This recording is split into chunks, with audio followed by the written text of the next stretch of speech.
Okay, it's for AP Lit Friday, November 20th. So just try to keep this review short and sweet as I can here for chapter 7 and 8. So obviously we're introduced to John Thorpe, who may or may not be our ogre, according to, the heroine's journey chart. Okay, for the most part, we see him, being kind of a typical young male in college.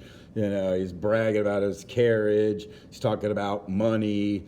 Again, concerned about how fast he got from one place to another. So it's almost like a young dude with like a sports car or something. Okay, and seems to be mainly interested in himself. Okay, where normally a gentleman of that era would be a little more accommodating to the young lady with him.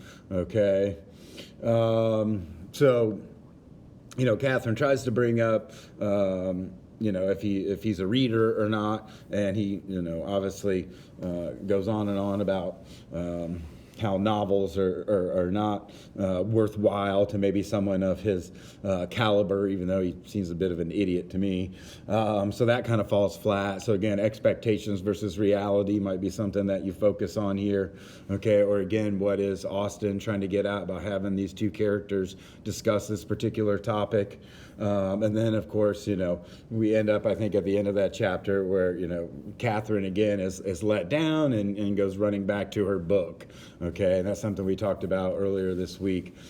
Just how, a young lady in what's supposed to be a very hip social scene seems to, enjoy sitting alone in a room by herself reading instead of socializing. Okay. And, maybe it's better, right? Maybe that's a better alternative to being out with a bunch of idiots or places you don't want to be and things you don't want to do, okay? Then in chapter 8, Isabella's motive, the way that she acts at the ball. She says one thing and then does another, or does the complete, she says, oh, I'll leave you alone, and then she's right back talking to her again.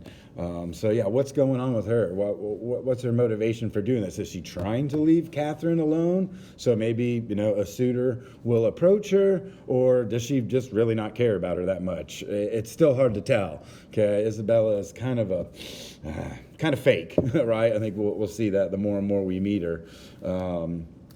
And then lo and behold, just when Catherine is alone and bored, her potential suitor, Henry Tilney, shows back up, this time with his sister. I believe her name is Eleanor or something like that. But they have a brief kind of continuation of their previous meeting and conversation. And again, what's kind of going on there, that might be something to look at. I think they're both kind of judging the whole purpose of what they're doing there. They're almost forced into this situation. And again, with society's, manners and decorum and just the, relationships or the way that men and women interact with one another, it all seems rather superfluous and not and distracting and not very productive. Okay, hopefully you're picking up on that a little bit. So again, that's something else you could talk about. You don't necessarily have to talk about conflicts between characters, but also conflicts between a character and society, or even here, a pair of characters and their conflict with society. Okay, so foci for this next reading, again, expectations versus reality. All right, whether it's ours as the reader and what eventually happens to Catherine, or what happens to Catherine herself in the book, conflict, which I just mentioned. Here also we get kind of a narrator perspective on some things, particularly in pages 89 and 90, right? It's like Jane Austen, author here. So what's she kind of getting at with what's going on those couple pages? Look at that. The kind of rational woman, okay? So be aware of, what Austen's trying to argue with that there, okay? So a couple of things that you could potentially do an essay over is, the ride that Catherine takes with John Thorpe, and, what's his motivation, right? Again, he's a young man, marriage age, what's going on with him?